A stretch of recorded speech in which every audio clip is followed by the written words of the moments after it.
Mandrade.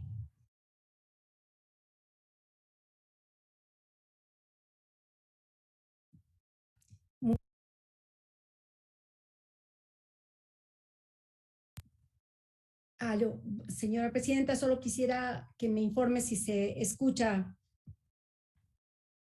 Escuchamos perfectamente, señor asambleísta, proceda. Gracias. Muchas gracias. Buenos días, señoras, señores, colegas asambleístas. Buenas tardes ya, queridos compatriotas. Ante todo, permítame expresar mi solidaridad con quienes han sufrido la pérdida de sus seres queridos, sus bienes en la tragedia sucedida en La Gasca, en mi querida ciudad de Quito, pero también agradecer esa solidaridad que se ha despertado en todos los ecuatorianos. Muchísimas gracias por esas expresiones y por esa directa apoyo que están dando a las víctimas de este trágico incidente. Hoy es un día lógicamente muy especial para la lucha realmente de las mujeres que han sido víctimas de violación. El país conoce mi posición, que ha sido clara y contundente en favor de las víctimas de violación en reiteradas ocasiones.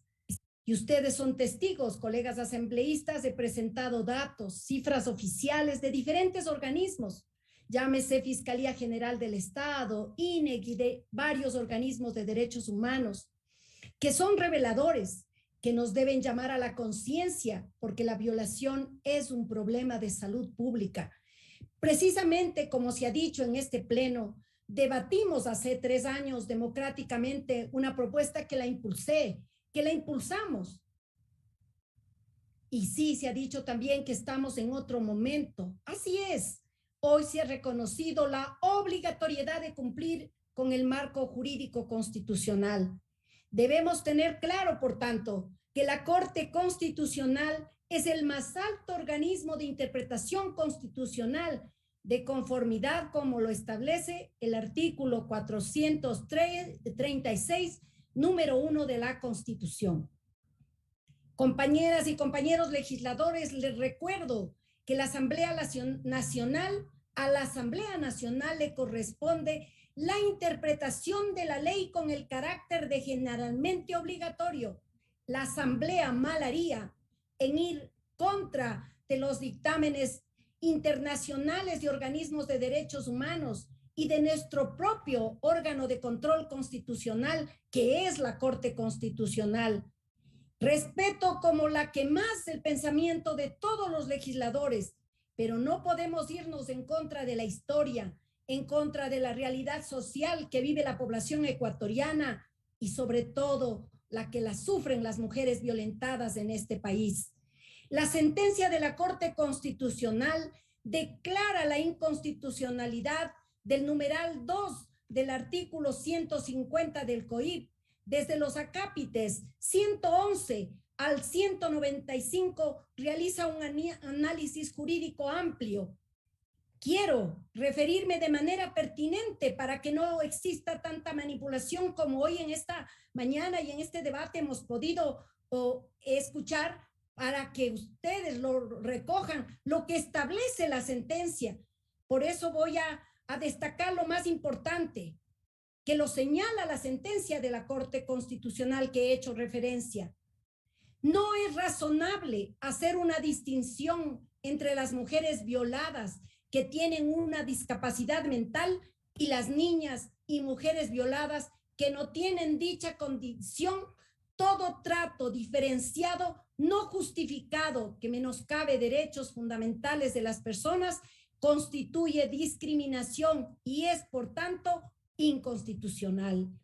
Penalizar el aborto en casos de violación vulnera los derechos de una vida digna, a la integridad personal, física, psíquica, moral y sexual, a una vida libre de violencia en el ámbito público y privado, a la prohibición de tortura, a la igualdad formal, igualdad material y no discriminación, al libre desarrollo de la personalidad, a tomar decisiones libres, informadas, voluntarias y responsables sobre su sexualidad, su salud y vida reproductiva, a la intimidad personal y familiar derechos contemplados en el artículo 66 de la Constitución relacionados a los derechos de libertad.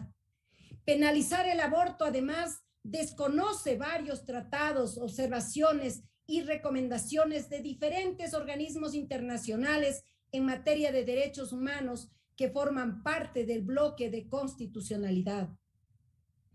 La interpretación de la Convención Americana sobre Derechos Humanos, CADH, las observaciones finales del Comité de Derechos Económicos, Sociales y Culturales, las observaciones finales del Comité de Derechos Humanos, las observaciones finales del Comité de los Derechos del Niño, las observaciones finales del Comité contra la Tortura. Establece los siguientes parámetros mínimos a seguir por el legislador cuando desarrolla la normativa pertinente, con el único fin de garantizar los derechos de las niñas, adolescentes y mujeres víctimas de violación. No se podrá exigir a la víctima que exista una sentencia condenatoria en contra del violador como requisito para acceder a la práctica del aborto, pues el proceso penal atraviesa una serie de etapas y cuenta con varias instancias que superan el tiempo de gestación. No podrán tampoco exigir el cumplimiento de procesos previos de investigación o colocar exigencias como la credibilidad de la denuncia, que implica la calificación de la existencia o no de una violación en manos de un agente del Estado. Se deben prever mecanismos de apoyo en caso de que la víctima sea menor de 18 años y sus representantes no autoricen el aborto, de manera que permita a la niña o adolescente de manera confidencial expresar su propia voluntad al respecto. La protección al que está por nacer es gradual e incremental, lo que incluye la necesidad de fijación de un máximo de gestación permitido. Desarrollar políticas públicas para la aplicación del aborto por violación de acuerdo con los estándares internacionales de la Organización Panamericana de Salud, de la Organización Mundial de la Salud, del Comité de la CEDAW, del Comité de Derechos Económicos, Sociales y Culturales de la Organización de las Naciones Unidas de la ONU. La política pública debe asegurar una atención médica, psicológica, legal y de trabajo social que sea inmediata, segura y digna para aquellas mujeres víctimas de violación que han interrumpido voluntariamente su embarazo. Esto es recogido de la sentencia de la Corte Constitucional. Por lo tanto, ¿cuántos criterios falsos aquí se han esgrimido? Colegas asambleístas, es nuestra obligación viabilizar la sentencia de la Corte Constitucional, la misma que es mandatoria. En consecuencia, nos corresponde generar un marco normativo apropiado que regule el aborto en casos de violación. Un Estado democrático de derechos y justicia no puede imponerse a la voluntad de una mujer que ha sido víctima de violación. La Asamblea Nacional, esta Asamblea Nacional no puede darle la espalda a esta dura realidad. Las mujeres del país están pendientes que ante este dictamen mandatorio logremos consensos a través del diálogo y el respeto de los diversos criterios con el fin común de garantizar una vida digna, integridad personal, integridad física, psíquica, moral y sexual, y una vida libre de violencia y discriminación para las mujeres del Ecuador. Es fundamental tener conciencia de la realidad económica y social que tiene nuestro país para implementar políticas y leyes reparadoras para las víctimas que eviten la revictimización y reduzcan el índice de mortalidad en el Ecuador. Por eso rechazamos la manipulación del debate, ya que nadie está promocionando el aborto, nadie está en contra de la vida, nadie propone evitar denuncias penales.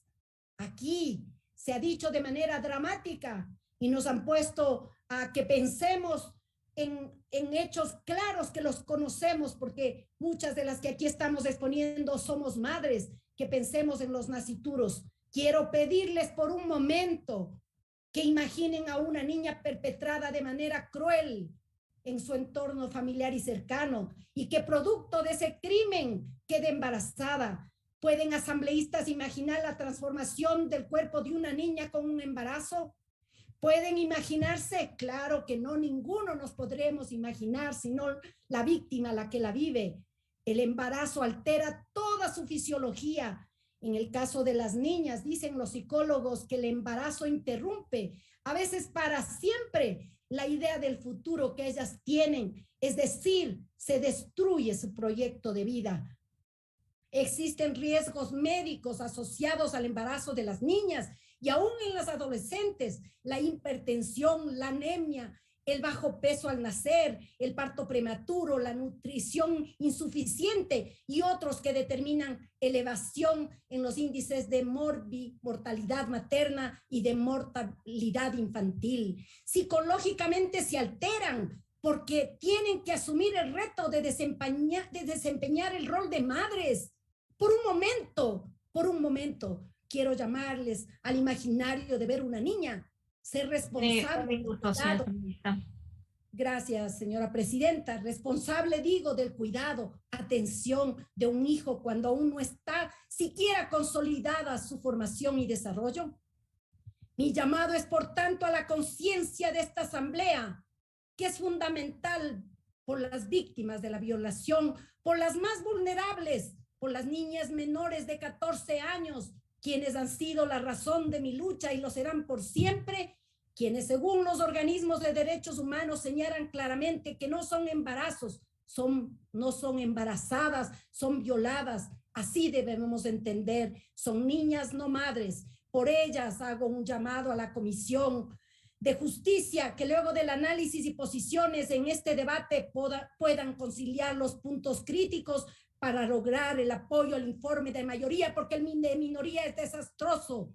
No lo podemos tampoco aprobar, no podemos mantener posiciones irreconciliables. El quehacer político, la madurez política nos llama a debatir y aprobar este proyecto con tolerancia frente a los criterios distintos, encontrar el punto de equilibrio. Ese es mi llamado para cumplir con las recomendaciones de la Corte Constitucional en base al respeto y el consenso, poniendo siempre sobre la mesa a las víctimas, que son las niñas, las adolescentes y las mujeres violadas.